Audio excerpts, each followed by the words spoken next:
It was a supersized SmackDown this week as WWE delivered a brand new intro for the show.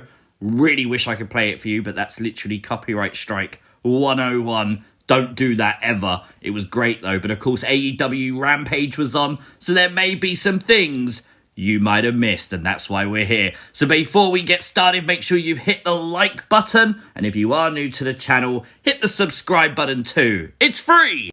It was indeed the Tribal Chief that main evented SmackDown. The one, Roman Reigns. Of course, the contract signing with Brock Lesnar. And now that line was said. He read the contract earlier today with his advocate, Paul Heyman. Probably the biggest bombshell of the night, because honestly, we don't know if he's telling the truth or not. And they are really focusing on Paul Heyman's loyalty with this storyline. Look at Paul Heyman's face that just dropped as Lesnar said that line. And Brock just left the ring. I love that, because contract signings are quite usually predictable. They just brawl. Someone might go through the table. This time, you didn't need violence. You just said that one line, and instantly Thursday's main event just became even more must-see, because where does Heyman's loyalty lie? Is Roman Reigns' mind on Brock Lesnar, or is it on Paul Heyman? Talking of Paul Heyman, he appeared on Sportskeeda today. He did an interview talking about the bloodline and Naomi. He was asked about the possibility of Naomi joining the bloodline, and he said, how do you know she's not already? What you see is 2 hours on TV. Maybe she sits at the table already. Oh boy. I know a lot of people that would be happy if Naomi was to join the bloodline. But as I said, SmackDown was definitely focused on this main event match. They run a promo during the show. Again, questioning, where does Paul Heyman's loyalty lie? Without a doubt, the main event of Crown Jewel will be determined, I'm pretty sure, by Paul Heyman's loyalty. Happy Corbin got his entrance on SmackDown this week, and of course on the side it talked about the money he earned. They're definitely going to take this money off of him, aren't they? He's definitely going to lose this money. They're making such a big deal out of the fact he's now rich. We're going to see poor Corbin all over again. And you know what? I'd really be fine with that. I think he was great when he was poor. They also had a great segment on SmackDown where Michael Cole and Pat McAfee spoke about the King of the Ring tournament, and Michael Cole brought up the fact he was knighted. And I thought, this is something you might not know actually happened. Yes, Michael Cole got knighted in WWE. Technically, the main event of tonight was Becky Lynch versus Sasha Banks. Really good match. Yes, Becky Lynch still had that horrifying new graphic of hers on her entrance. And if you didn't know, Sasha Banks had some fighting words on Twitter today, tweeting out, "It's clobbering time," prior to SmackDown. Wonder where I've heard that before. And it was indeed the boss who picked up her pinfall victory over Becky Lynch. After probably all week of AEW fans on Twitter saying it will end in a DQ, it didn't. Big time Bex lost her first match since returning with a little help from Bianca Belair. Can't say I blame her. Obviously setting up the triple threat match for Thursday. But if you didn't know, on Raw this week, Charlotte Flair versus Bianca Belair is for the Raw Women's Championship. Is this how they take the title off of Charlotte? It could well be. Bianca is now a Raw superstar. That is very interesting. We could get a massive title change on Raw. It was also super strange to see people setting up the contract signing, because obviously there was no commercial break. It was bizarre, wasn't it? Really bizarre to see this actually happen live. Edge obviously kicked off SmackDown this week, cutting an amazing, intense promo as Seth Rollins looked on backstage. I have no idea what Seth Rollins was wearing this week. No idea at all. Obviously, they will collide in Hell in a Cell on Thursday. That is gonna be amazing.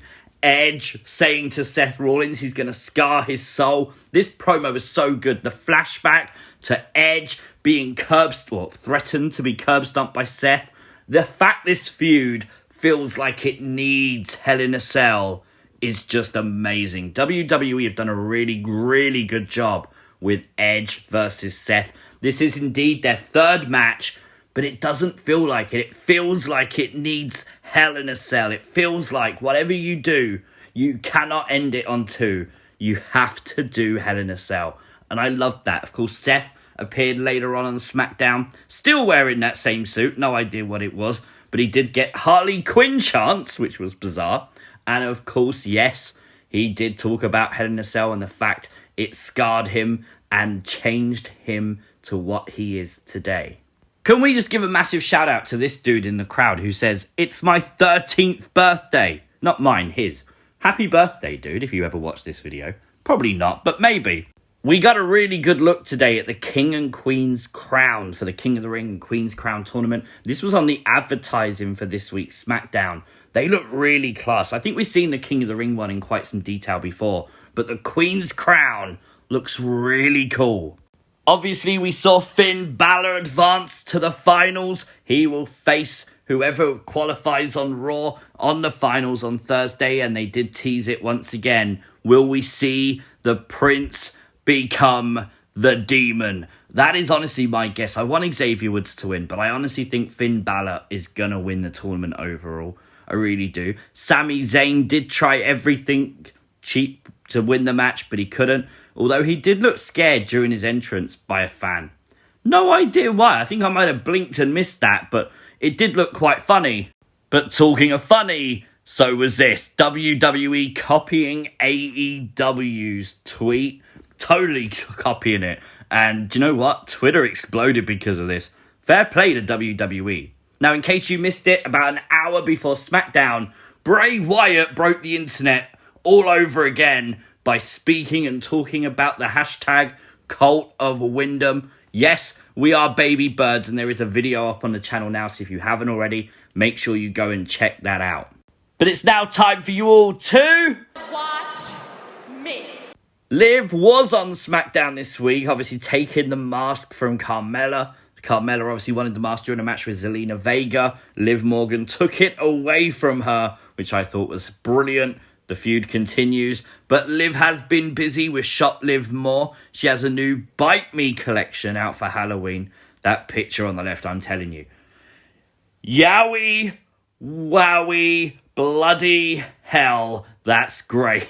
But she also has her first ever pay-per-view frame out now on WWE Shop. This plaque is available for pre-order. It's from Extreme Rules, where she defeated Carmella.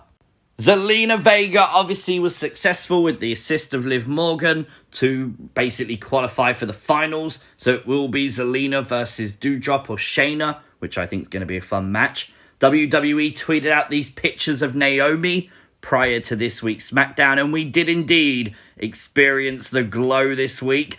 Of course, Sonya Deville had other plans as she made the match a handicap match with Shayna Baszler. Short, but necessarily short, because it had to be. This is Shayna Baszler and Sonya Deville just beating down Naomi. About 2 minutes, it's all it needed, in fairness. It really was.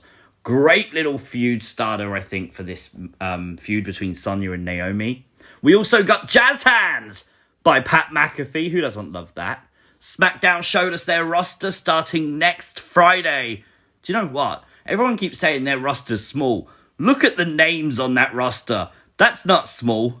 SmackDown obviously teasing people like Drew McIntyre and Sheamus and Hit Row during the show this week. And, well, speaking of Hit Row, Top Dollar's been trending for a few days because he basically called out the Young Bucks over them wearing sneakers. And today, he literally released this diss track on his Twitter. If you want to go and check it out, go seriously do. It's hilarious. This was the face of Montez Ford tonight during the street fight as he was put through the table. Oh, my brother. Testify. Yes, indeed, there was a Dudley Boy reference by the Street Profits, which I thought was quite good. The street fight was actually the match that WWE put up against Bryan Danielson versus Suzuki. I thought that was quite brave. In fairness, it delivered. Really good match, of course, with the Usos retaining. Probably the last time we're going to see the match as well, with the Street Profits being drafted to Raw. So at least they had a good match to finish off the feud. In my opinion, SmackDown was a great go-home show this week.